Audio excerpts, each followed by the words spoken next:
if you learn to be loving by your own nature, not because of somebody else or something else. If you just become love, not love somebody, then you will know the nature of love. If you love somebody, it's a fickle happening, because no human being will happen 100% the way you want them. Every human being on this planet is going to disappoint you, believe me. Not because they'll do something wrong, because nobody can fulfill the unrealistic expectation you have of them. It's simply not possible. Have you been able to fulfill anybody's expectation, I'm asking you, entirely?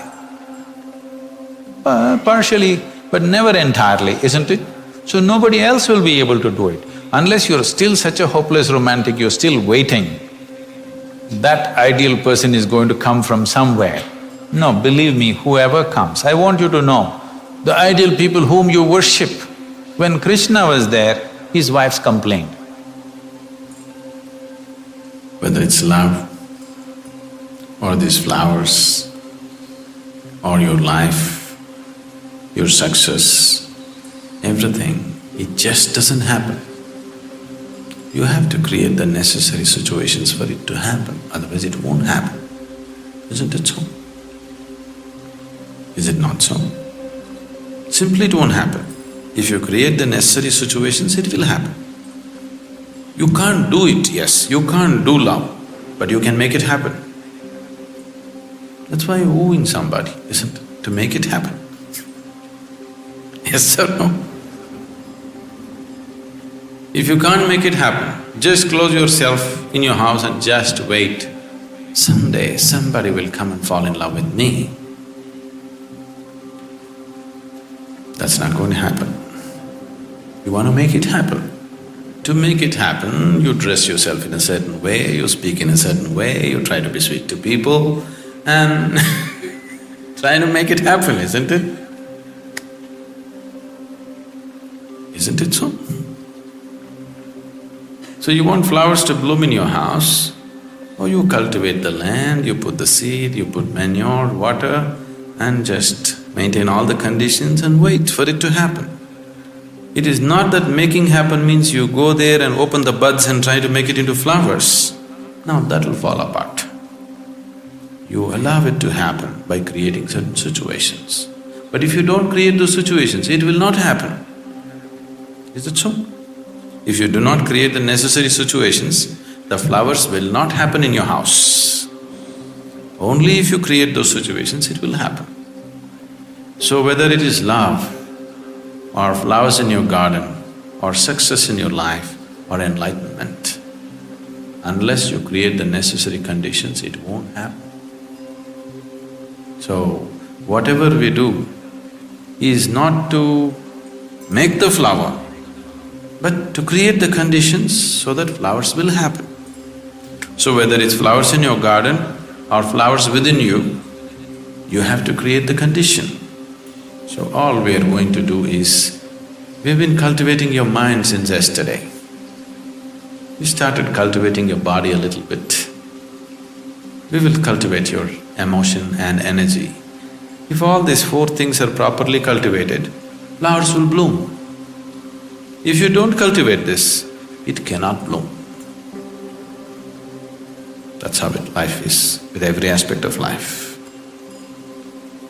You must understand, a human being is longing to be something more than what they are right now.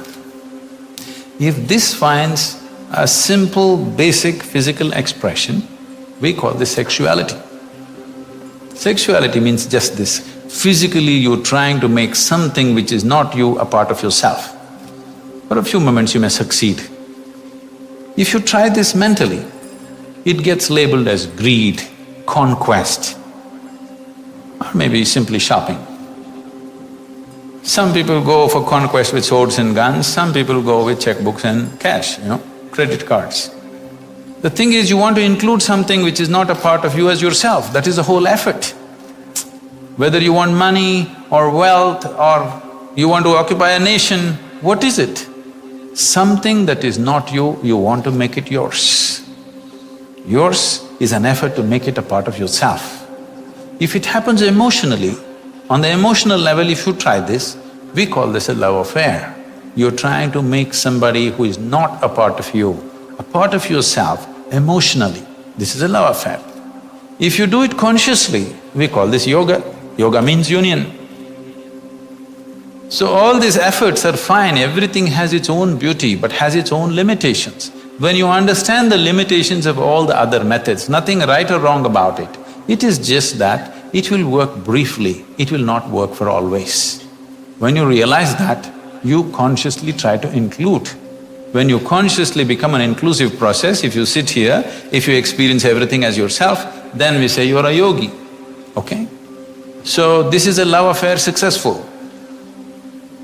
See, because you are looking at love as something that comes to you or you yield to the process of love only because you appreciate a particular quality, a shape of somebody's nose or the shape of their mind or their thought or their emotion or the way they speak or the way they do things or the way they relate to you, something, okay? There are many things. It is based on something that is acceptable to you. If they do something that is not acceptable to you, love crumbles. Now what I'm saying is, I want you to look at this, whether love happens to you or hate happens to you, anger happens to you, misery happens to you, joy happens to you, it only happens within you, isn't it? It never… People say love is in the air. No. Because you are feeling very pleasant in your emotions, suddenly air feels vibrant, it always been, you missed it all your life, now you're beginning to feel it. So, whatever human experience, love or hate, whatever, happens only within you. What I'm saying is, at least what happens within you must happen by your choice. Consciously you must be able to make it happen. If you are able to…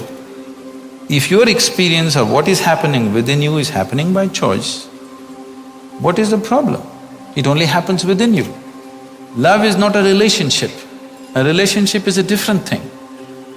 Love is a certain sweetness of your emotion.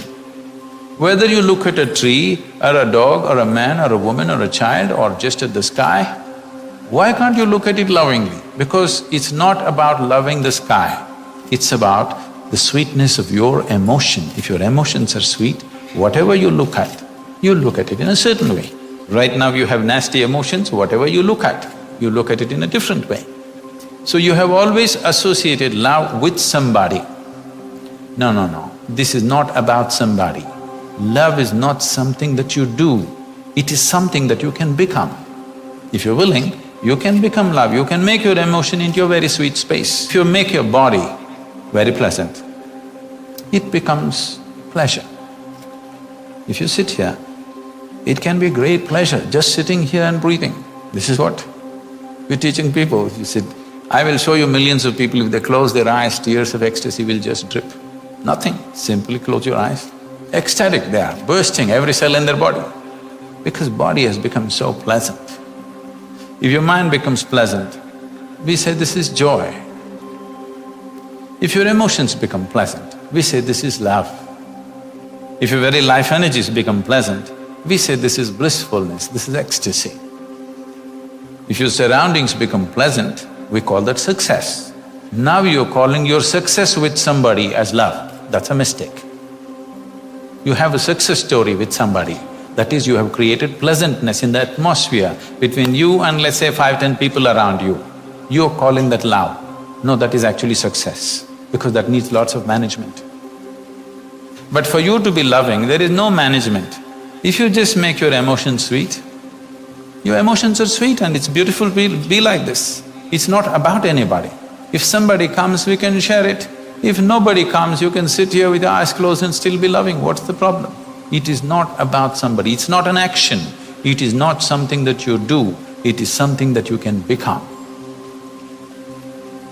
There is no such thing as an energy that is love. Life is a certain energy. You are a certain life energy. The many parts of this life energy is finding expression as thought, as body, physical action, emotion, and there are other dimensions, of course, energy action. If you can perform only physical activity in your life, the span and the scope of that activity is very limited.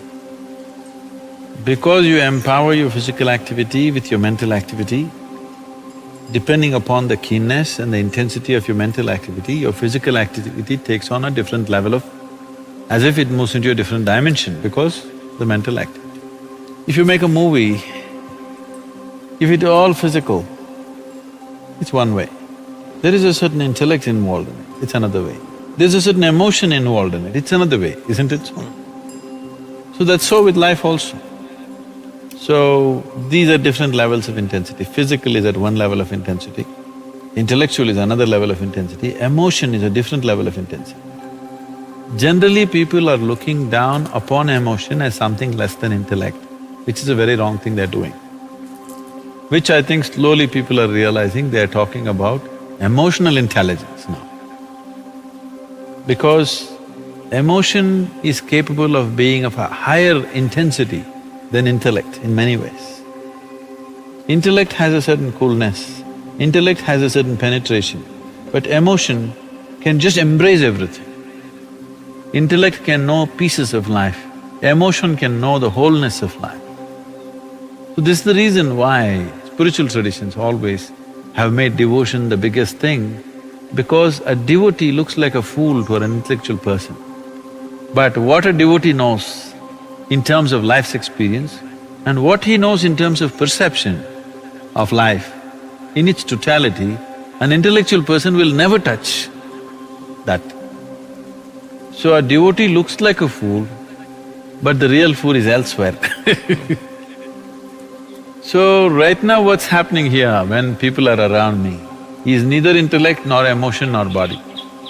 It's another dimension, which is just pure reverberation of energy. If I reverberate in a certain way, some people will roll their eyeballs upward and simply sit there.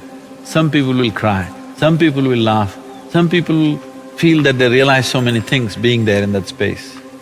This is their expression of it. This is like, if I give you electric connection, somebody makes light out of it, somebody makes sound out of it, somebody makes coolness out of it, somebody makes heat out of it. Different gadgets are making different things out of the same electricity. So my thing is just to exude that energy.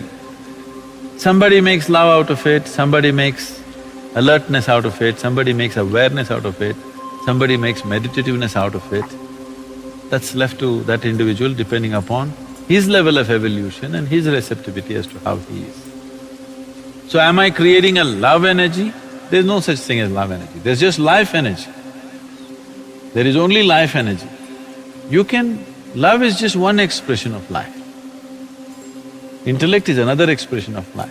Physical action, another expression of life. Awareness, another expression of life. So life can find million forms of expression, but people elegizing one over the other is a huge mistake.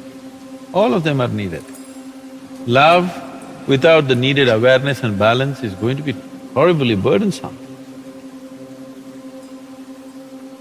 So what you're referring to as love is basically the sweetness of your emotion. You sit here and you could feel about love, you could feel love about somebody who is not even here. So it's got nothing to do with anybody. Once a human being becomes more and more aware of his own nature, he understands to experience love, to experience blissfulness, to experience ecstasy, even to experience orgasmic ways of life, you don't need anybody actually. If you just sit here, you can make it happen within yourself. Because after all, it's your body, it's your mind, it's your emotion, it's your chemistry, and you are the one who is creating all the experiences of your life. Because people are not conscious of this, that you are the maker of your life, you are the one who is doing your life the way you want it. Most people still believe that their experiences are being shaped by people and situations around them, but that's not true. Human experiences are 100% self-created, 100%. My whole life is devoted to every human being on this planet, every creature on this planet. So, the devotion is just a deeper love affair. When I say a deeper love affair, generally these days at least, people are understanding a love affair as some kind of a transaction of give and take. Devotion is a deeper love affair of just absolutely giving. Whether take is there or not just doesn't matter and it doesn't occur in your mind. So for me, my love affair is just with everything that I set my eyes upon. Whether it's a man, woman, child, animate, inanimate, it doesn't matter. Whatever I set my eyes upon, I'm in a deep embrace with that. So for me to come to tears, I don't even have to look at a human being. If I look at a cloud, I'll come to tears. If I look at a tree, I come to tears. If I close my eyes, I'll come to tears. So tears is not even about love. If you tell me I'm in love with people, I wouldn't feel that's a great thing. I feel you're lowering the whole thing. I'm not in love, because love is still a kind of a transaction. This is a certain dimension of inclusiveness. Actually, in my experience, there is nobody else in this planet, nobody else in this existence, it's just me. In my experience, I don't see myself and somebody else, I just see myself. So, this is not even devotion, this is not even love, this is just inclusiveness. And this is not my idea, this is not my philosophy, this is the way existence is. If you do not constipate your consciousness by being identified with limited things like your own body, your own mind, your own culture, your own religion, your own family, your own whatever, your own species for that matter, if you do not constipate your consciousness with that kind of limitations, the existence is all-inclusive. Well, science can prove it to you today, isn't it?